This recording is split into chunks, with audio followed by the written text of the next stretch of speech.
Bonjour à tous. Aujourd'hui, nous allons parler de soja et maïs. Deux aliments très répandus dans le monde des végétaliens. Nous allons discuter si c'est bon, si c'est mauvais, voilà, de vos avancements au niveau de la santé et de toute la vérité sur ces deux aliments très controversés aujourd'hui. Alors pourquoi et comment? Restez avec nous. Avec Carolina, expert en nutrition, enseignante d'alimentation vivante et surtout et avant tout, je vous apprends tous les détails sur la nutrition pour que vous puissiez soit vous aider vous-même et votre famille, soit devenir thérapeute et s'occuper des autres, tout simplement pour leur aider à faire un grand pas en avant aujourd'hui dans ce monde où tout est à l'envers. Alors, soja et maïs. Il y a beaucoup de controverses autour de ces sujets, beaucoup d'informations, mais la science est très claire là-dessus. Et l'expérience également. Alors, le problème des soja et des maïs. Parce que, oui, il y en a. Ce sont des aliments ancestraux, ça c'est clair. C'est des aliments qui existaient sur la Terre depuis des centaines et centaines et centaines d'années, si pas depuis des millénaires. D'accord?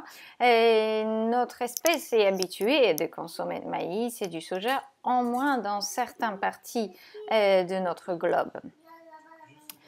Le souci aujourd'hui, c'est que ces aliments ancestraux ont été génétiquement modifiés. Et là, nous ne parlons pas de classification ou sélection des meilleures espèces ou les plus intéressantes au niveau de taille, de rendement, etc. Nous parlons clairement de modification génétique. Et donc, le maïs et le soja, il y a une centaine, 150 ans, étaient génétiquement modifiés et ça s'est passé surtout après la Deuxième Guerre mondiale, mis énormément en circulation sur le marché. Alors, maïs OGM et soja OGM sont produits pour beaucoup de choses, l'industrie, mais également pour nourrir nos animaux, desquels vous vous nourrissez par la suite, même en bio. Alors, le problème de ces aliments d'un point de vue tout simplement nutritif, c'est que leur protéine est très complexe. Donc, c'est des aliments qui ressemblent beaucoup dans la digestion dans notre corps à la viande. Ce qui peut causer beaucoup de problèmes, surtout digestifs. C'est une grande charge au niveau du foie, mais également, ce sont des aliments qui causent des problèmes digestifs au niveau intestinal. Il a été montré scientifiquement que maïs, par exemple, réagit dans le corps comme gluten. Les personnes avec la maladie cœliaque n'avancent pas au niveau de la santé, font les mêmes réactions avec du maïs. Donc attention, vous achetez les produits sans gluten, ils sont bourrés de maïs, et souvent de maïs et du soja en plus. Avec maïs et soja, on fait énormément de produits industriels. Donc, des petits composants qui sont ajoutés pratiquement partout. Vous avez maltodextrine issue de maïs, justement. Tout ce qui est dextrine, c'est maïs. Plein de mots que vous ne connaissez pas, qui ne sont pas du tout le nom de fruits et de légumes ou de produits naturels, d'accord, bruts, sur vos étiquettes des produits même bio. Tout ça est issu de maïs et de soja. Le problème d'OGM, c'est que les maïs, même bio, même ancestral, et le soja sont tellement faciles à s'autopolliniser par les insectes, le vent, etc., ce que même les cultures bio ne sont plus du tout, ne peuvent plus du tout être réellement garanties sans OGM. Donc, ça veut dire que la graine à la base était garantie sans OGM, mais ce que vous consommez et qui est sorti après, vous ne savez plus. Le souci d'OGM, c'est que ce sont des aliments qui rentrent dans votre cellule. Il était fait pour ça, pour la modifier, son expression génétique. Ça veut dire faire de vous un être différent de ce que vous êtes. Vous changez. Vous êtes d'accord? Moi, non. Le soja cause beaucoup de problèmes aussi au niveau hormonal. Il cause des soucis digestifs. Si vous avez des soucis digestifs, évitez même traces de soja et de maïs dans votre alimentation. Très difficile pour le foie, très difficile pour les intestins, très agressif pour les intestins. Et j'ai vu les études de ce que ça fait, d'accord? Les souris, même nourries en maïs OGM, d'accord? Qui perdent la fertilité, attention, la fertilité, qui meurent de cancer, qui se sous-développent. Les maternisés pour les bébés sont bourrés de maïs. Regardez, maltodextrine, c'est la base des laits maternisés. Qu'est-ce qu'on fait de vos enfants? Même en bio. Alors, les gens souvent me demandent est-ce qu'il y a un remplacement de lait maternel? Non, il n'y en a pas de remplacement. Vous pouvez mixer l'eau de coco avec la banane et faire un lait filtré pour les tout petits, mais ajouter, voilà, il y a une recette très complexe qui est faite pour éventuellement aider à remplacer ou compléter le lait maternel, mais est-ce que ça peut être suffisant pour remplacer réellement le lait maternel? Nous ne savons pas aujourd'hui, d'accord? Et tout ce qui est en boîte permet à l'enfant de survivre, mais pas de vivre. Et n'est pas de se développer correctement au niveau cellulaire et au niveau du cerveau, d'accord? C'est, voilà, hein, je ne voudrais pas rentrer plus loin là-dessus. Alors, vous savez, dans le monde aujourd'hui, on ne rate pas. On nous prépare des choses extrêmement violentes et il faut être très vigilant sur ce qu'on fait. Que le maïs et le soja est utilisé dans l'industrie à un tel large spectre, il y a des raisons. Tous les animaux aujourd'hui, même qui ne sont pas du tout censés manger maïs et soja, mangent maïs et soja. Ensuite, c'est vous qui mangez ça. D'accord? Des aliments qui créent beaucoup d'acidité et beaucoup de charges digestives sur notre corps. On n'avance pas avec ces aliments. Voilà.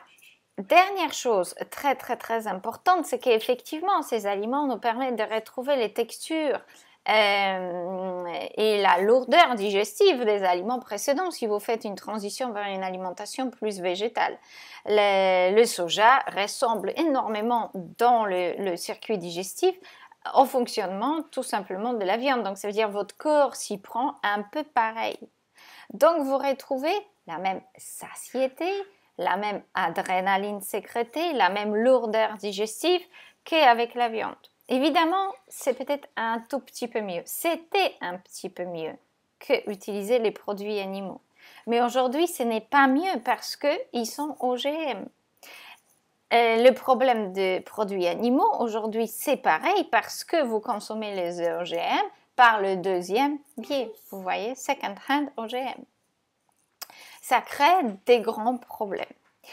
Alors, dernière petite chose, comment les remplacer? C'est pas si compliqué que ça parce que pour la texture, vous pouvez utiliser l'avocat, vous avez plein d'autres laits végétaux, d'accord? Vous pouvez utiliser aussi des petits pois. Les petits pois sont extraordinaires et c'est un aliment qui soigne, qui vous fait avancer, qui est facile à digérer, surtout en purée. Vous pouvez préparer des sauces. Utiliser comme crémeux pour les sauces, vous pouvez utiliser comme base des guacamole, entre guillemets, hummus, etc.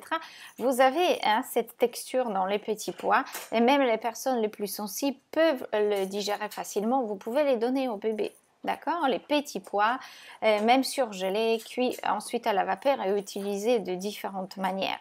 C'est un excellent moyen de remplacer cette texture et richesse nutritionnelle un petit peu plus dense, mais en même temps qui ne pose pas le souci des digestions plus alourdies. Les petits pois sont plus faciles à digérer que les autres légumineuses. D'accord? Donc ça peut être un très très bon remplacement. Alors attention, nous effectivement nous avons utilisé parfois des lichettes de sauce soja ou de quelque chose comme ça dans nos recettes, mais ces recettes sont faites pour les personnes, d'accord, qui font à peine la transition, donc c'est un petit peu mieux. Mais évitez même la sauce soja. Vous pouvez remplacer la sauce soja par le jus de tomates qui sont séchées, au sel, d'accord? Et il n'y a pas d'huile dedans. Vous les faites tremper et vous utilisez l'eau de trempage. Les tomates, vous allez l'utiliser ailleurs. Et l'eau de trempage, vous pouvez garder quelques jours au frigo et utiliser comme sauce soja, voilà, pour les sauces salades, etc. Ça parfume vraiment très très bien. Vous pouvez les même utiliser pour assaisonner les soupes, pour faire sauter des légumes si vous consommez du cuit, d'ailleurs du cru aussi, ça s'utilise beaucoup. Donc, ça peut être un bon remplacement, vous voyez. Je voulais faire une petite dernière annonce. Nous ne donnons plus du tout de consultation. Vous avez toute équipe des thérapeutes formés par Alchimie d'éveil qui travaillent avec nous, qui donnent des consultations d'excellente qualité. Et si vous voulez juste une ou deux ou trois consultations ou un accompagnement très personnalisé, n'hésitez pas à solliciter notre équipe de thérapeutes. Les liens, les noms sont sur notre site. Thérapeute formé par Alchimie d'éveil, vous trouvez ça sous onglet de formation. Ensuite, nous nous occupons de deux choses. Formation pour les thérapeutes qui dure 1 an, formation personnelle qui vous permet d'accompagner, de vous accompagner et votre famille, d'accord, dans l'alimentation avec des recettes, avec l'enseignement, avec tout ce que ça comporte. Donc, 2 programmes, un pour devenir thérapeute, s'occuper réellement et professionnellement des autres, et deuxième pour s'occuper de soi et de sa famille. Les deux sont vraiment des formations, des enseignements, d'accord? Ce n'est pas tout à fait un accompagnement, si vous voulez. Quand vous voyez, il faut s'investir, il faut travailler, il faut apprendre. Et après, c'est vous qui devenez l'expert. Hein? Comme nos thérapeutes sont devenus experts aujourd'hui et peuvent prendre soin de vous. Et s'il y a quoi que ce soit, je suis là aussi pour leur conseiller et leur guider s'ils trouvent la moindre difficulté, mais habituellement, ils n'ont pas besoin de moi. Ils ont bien appris tous les cours et tout l'enseignement que nous avons mis en place. Alors n'hésitez pas parce que maintenant vous avez le choix. Vous avez le choix d'avoir plusieurs personnes qui peuvent vous aider. Et comme ça, nous pouvons aussi mettre en plus large, d'accord, nos compétences, tout simplement. Donc vous pouvez être beaucoup plus nombreux à profiter de nos services. Donc voilà, cette petite clarification pour 2021. Je laisse les liens dans la description de cette vidéo. Donc vous pouvez cliquer et suivre les différents liens. N'hésitez pas à nous rejoindre sur notre groupe Facebook aussi, d'Alchimie d'éveil, pour discuter avec d'autres personnes passionnées par l'alimentation. N'hésitez pas à liker, partager si vous avez bien aimé. Cliquez sur s'abonner et la petite clochette pour toujours savoir lorsqu'on publie une nouvelle vidéo. À très bientôt. Et on vous embrasse vraiment très fort et on se revoit sur notre chaîne Alchimie d'éveil. Au revoir.